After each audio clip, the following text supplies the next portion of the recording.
Pertama-tama kami mengucapkan syukur, alhamdulillah sudah memasuki replik Harun. Dan kita sudah menyelesaikan jawaban untuk replik tersebut dalam jangka waktu 2 jam dan sudah dibacakan. Jadi bisa dibayangkan speedy trial seperti ini kalau tidak ada konsistensi dan kemudian Spartan seperti ini akan susah dijawab. Lagi kita menjawab dengan 30 halaman lebih, sehingga konsentrasi memang harus penuh. Nah, dari jawaban kita tadi jelas bahwa yang paling perlu dibedakan adalah kita tidak mempermasalahkan benar atau tidaknya Mas Roy melakukan apa yang dimaksud dengan pasal 32 ayat 1. Karena itu adalah pokok perkara yang nanti kalau masuk ke Pengadilan Negeri Jakarta Timur itulah pembuktiannya. Dan kami mengatakan bahwa kami yakin dalam pokok perkara pun kami yakin bahwa Mas Roy tidak melakukan itu. Tetapi ini bicara mengenai apakah penyidik memiliki alat bukti dengan kualitas tertentu sehingga bisa mengenakan pasal tersebut kepada Mas Roy. Sebagai contoh misalnya pasal 32 itu mengatakan dokumen itu haruslah rusak atau hilang. Nah, rusak atau hilangnya dokumen tersebut harus milik seseorang. Haruslah milik Joko Widodo dalam konteks ini.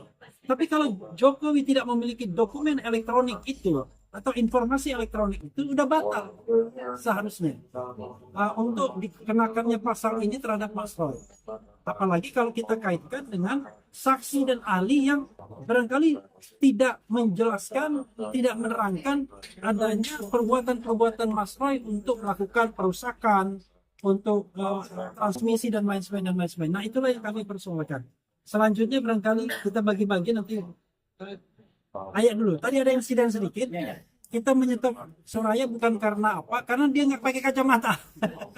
Jadi dia tidak bisa membaca secara baik. Makanya kemudian langsung digantikan. Silakan Soraya. Ya, jadi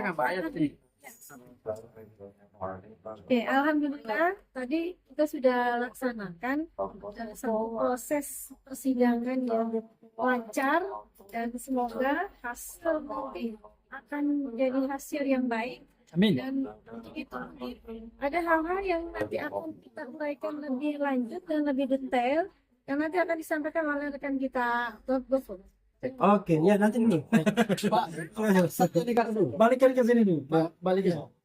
Ya, Sena. Pak Yasena. Pak Yasena. Silakan. Baik, terima kasih. Menambahkan aja ya terkait dengan disampaikan tadi sama Pak Repli, terus Mbak Ayana, Pak Soraya. Ya memang pasal 32 ayat 1 ini itu digital. Ya sekali lagi digital. Tadi udah sampaikan juga. Kalau memang punya dokumen digital, ijazah digital, boleh. Tapi kalau nggak punya dokumen digital, hanya analog aja, dibilang dipotong-potong, dirusak, apa aja dirusak. Ya, ini berapa kali saya sampaikan. Dan hal inilah yang menyebabkan undang-undang ITE ini diterapkan untuk klien kami, Bapak KRMT Roy Suryono Hodiprojo, itu sangat tidak tepat. Ya, sangat tidak tepat. Ya, kalau yang tepat untuk siapa? Yang tepat yang mengupload itu siapa? Saudara Dian Sandi itu yang tepat, bukan beliau. Ya, nah, dan mengenai masalah dipotong-potong, ya dipotong-potong apanya? Ya, nggak ada orang dipotong-potong. Ya emangnya tempe tahu dipotong-potong? Nggak ada. Ya ini dokumen dipotong-potong apanya? Kan yang diambil kopi. Berarti ada dong di situ tempatnya. Nah, kalau ini sudah ando kembali lagi normal, ada yang dipotong-potong. Beliau ini hanya menganalisa, ya, meneliti apakah benar dokumen digital ini sesuai dengan keasliannya, keabsahannya. Hanya itu. Kenapa kok harus dihukum sampai, waduh, luar biasa deh. Silahkan jabarkan sendiri. Sampai mau dipenjarakan, dipidanakan. Padahal itu upaya terakhir, ultimum remedium. Ya, hal seperti itu kalau memang terbukti. Kalau nggak terbukti, janganlah mendolimi orang. Kasihan. Ini sebagai contoh aja, ya, terkait dengan permasalahan ini. Dan kalau memang hal ini dilegalkan, dibenarkan, ya tunggulah rakyat Indonesia yang ada ini pasti akan mengalami hal yang serupa. Saya rasa itu, mohon dukungan, doanya. Mari kita tegakkan hukum di negara Republik Indonesia tercinta ini sesuai dengan undang-undang yang sudah dibuat oleh DPR, ya, selaku pembuat undang-undang, dan aparat penegak hukum selaku pelaksana daripada undang-undang menerapkan secara baik dan benar. Insya Allah, Allah akan melindungi, Allah akan mengizinkan, Allah juga akan memberikan suatu kebaikan buat hambanya semua. Tapi manakala bertentangan, dolim, maka tunggu aja. Apabila manusia sudah tidak sanggup lagi melaksanakan penegakan hukum ini, dan semua orang dolimi, mangga. Silakan lakukan itu, tapi tunggu. Naudzubillahi min dzalik. Pasti ajab akan turun. Hanya Allah yang tahu. Terima kasih. Assalamualaikum warahmatullahi wabarakatuh. Waalaikumsalam warahmatullahi wabarakatuh.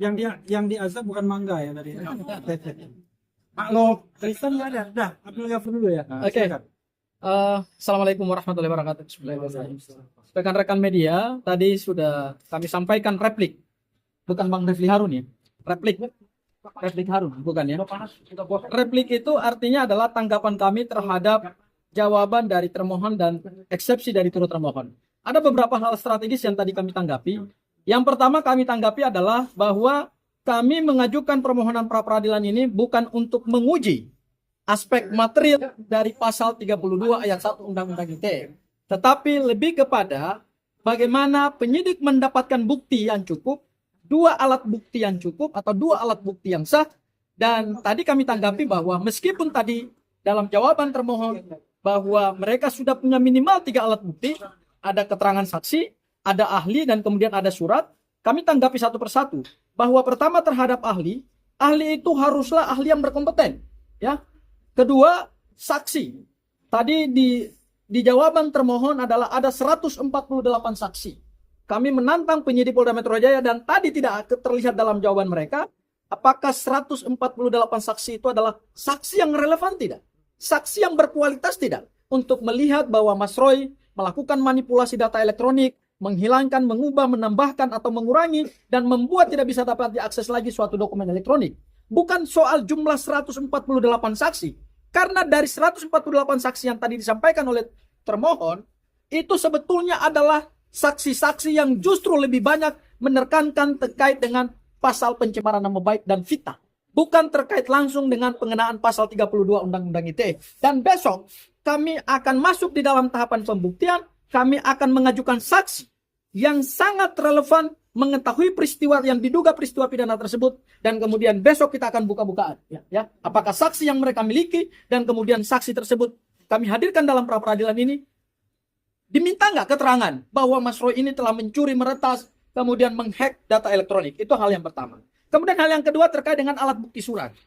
Bukti surat yang tadi kami maksudkan di dalam replik itu bukan screenshot daripada dokumen Dian Sandi ataupun juga screenshot terhadap penelitiannya Mas Roy, tetapi dokumen elektronik yang valid, yang sah, dan kemudian itu bisa dijadikan sebagai alat bukti. Ya, kami melihat bahwa dari jawaban termohon tadi sama sekali tidak menguraikan apa yang dimaksud dengan bukti surat.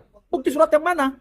Apakah bukti surat itu adalah akta otentik? Apakah bukti surat itu adalah dokumen elektronik yang otentik? Apakah dokumen elektronik yang sah? Ataukah jangan-jangan cuma screenshot? Ya, sehingga kami melihat bahwa itu sebetulnya tidak masuk dalam kualifikasi alat bukti surat, dan kita akan melihat bagaimana pertimbangan hakim. Itu hal yang kedua. Hal yang terakhir, Mas Roy.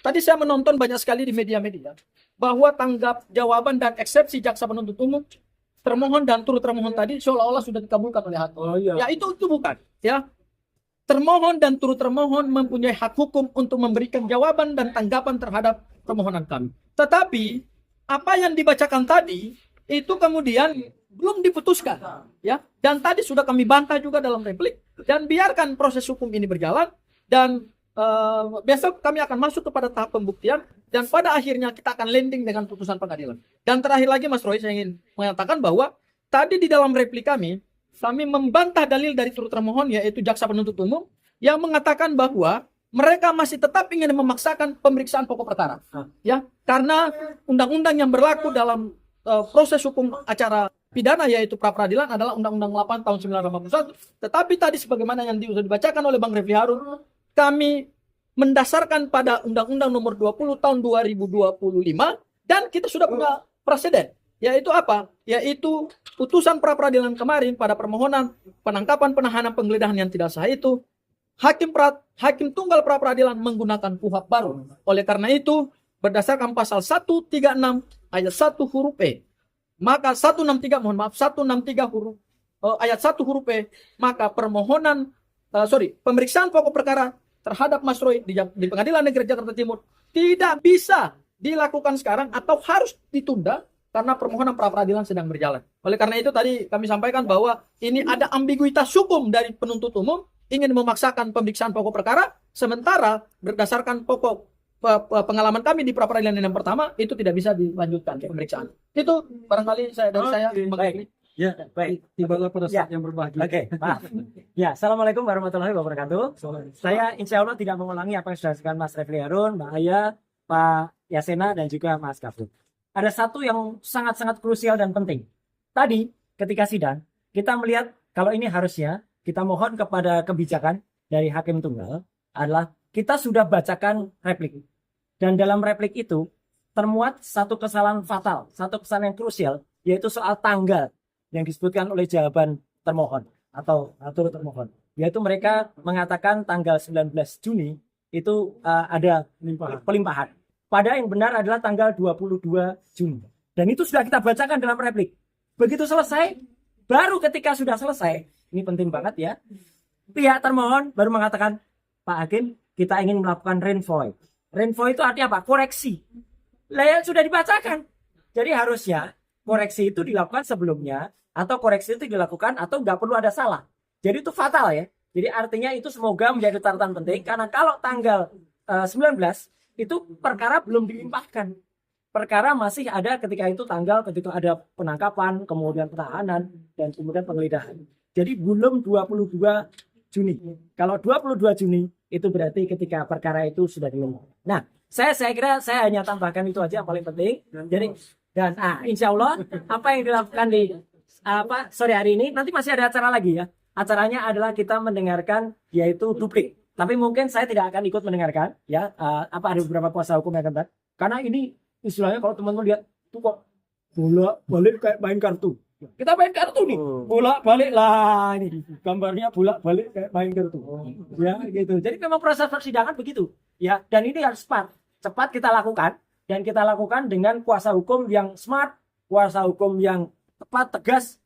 Bisa dibayangkan kan jawaban tadi 30 sekian halaman tuh, kita baru bubar dari sini jam 10:30, kemudian tuh sudah selesai jam 1, dan kemudian sudah jadi, kita jilid, langsung kita sampaikan. Jadi inilah tim kuasa hukum sekali lagi yang memang membersamai saya selama ini, dan terima kasih untuk tim kuasa hukum lama yang memang sudah tidak lagi membersamai.